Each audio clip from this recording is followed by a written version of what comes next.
নারচাট ফ্লেভার্সের হেসেলে আজ বানাচ্ছি আমাদের কলকাতা স্পেশাল ভেজিটেবল চপ। তো প্রথমেই স্ক্রিনে দেখানো পরিমাণ মতো গোটা জিরে, ধনে, মৌরি, গোটা গোলমরিচ, দারচিনি, লবঙ্গ আর সামান্য নুন দিয়ে গোটা মশলাগুলোকে ভেজে নেব। একেবারে ঠান্ডা হওয়ার পর সেটাকে গুঁড়ো করে নিলেই হবে। এবার কড়াইতে সর্ষের তেল অ্যাড করার পর তাতে ফোড়নের জন্য দেব 5 ফোড়ন। এবার একে একে দেব কুচানো আদা, কাঁচা লঙ্কা, গ্রেট করে রাখা গাজর আর বিট। একটু নেড়ে চেড়ে তাতে দেব পরিমাণ মতো নুন আর ওই 1 চামচ করে হলুদ গুঁড়ো আর কাশ্মীরি লঙ্কা গুঁড়ো। ভালো করে নেড়ে চেড়ে লো টু মিডিয়াম ফ্লেমে চাপা দিয়ে সেদ্ধ হওয়া পর্যন্ত রেখে দিতে হবে। একটু নাড়িয়ে চাড়িয়ে তাতে অ্যাড করব 2 মাঝারি সাইজের সেদ্ধ করা আলুগুলোকে ছাঁকনির সাহায্যে এভাবে অ্যাড করে দিচ্ছি, চাইলে হাত দিয়েও করা যায়। তো আলু অ্যাড করার পর আবারও ভালো করে নেড়ে চেড়ে তাতে দেব ভাজা মশলা, এই 2 চামচের মতোই দিলাম।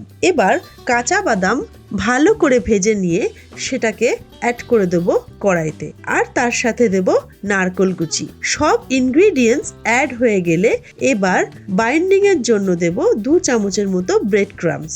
5 থেকে 10 মিনিট নাড়িয়ে চাড়িয়ে নেওয়ার পর ফ্রেশ ধনেপাতা কুচি দিয়ে আবারও অল্প একটু নেড়ে নিলেই রেডি আমাদের ভেজিটেবল চপের পুর রেডি হয়ে গেলে ধরো 80% কাজ একেবারে ডান। এবার ময়দা আর জলের না পাতলা না ঘন এরকম একটা ঘোল তৈরি করে নিচ্ছি। আচ্ছা, বলে রাখা ভালো, তোমাদের সুবিধার জন্য সমস্ত ইনগ্রিডিয়েন্টস আর পরিমাণ স্ক্রিনে দেওয়া আছে, পারলে একটা স্ক্রিনশট নিয়ে নিতে পারো। এবার আর কি অল্প অল্প করে পুর নিয়ে হাত দিয়ে চেপে চেপে প্রথমে চপের আকারে গড়ে নাও। এবার কোটিংটা কিন্তু ভীষণ ইম্পর্টেন্ট। তো কোটিংয়ের জন্য প্রথমেই আমাদের দরকার হবে শুকনো ময়দা। চপগুলোকে প্রথমে শুকনো ময়দায় কোট করে নেওয়ার পর ময়দা আর জলের ঘোলে চুবিয়ে নিতে হবে। তারপর সেটাকে খুব ভালো করে ব্রেড ক্রাম্বসে কোট করে নিলেই চপ ভাজার জন্য একেবারে রেডি টু ফ্রাই। এবার মিডিয়াম টু লো ফ্লেমে একে একে সবগুলোকে ভেজে তুলে নেব। সব চপ ভাজা হয়ে গেলেই শাল পাতার বাটিতে 2 চপ ঢালুন আর সাথে নিন কাসন্দ, টমেটো সস, বিট, শসা আর পেঁয়াজ, যেমনটা দোকানে পরিবেশন করা হয়। তৃপ্তি করে খাও। আর হ্যাঁ, কেমন লাগলো কমেন্ট করে জানিও। ভালো লাগলে একটা লাইক তো অবশ্যই করো।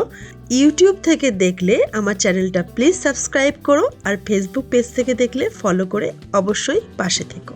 সবাই খুব ভালো থেকো, সুস্থ থেকো।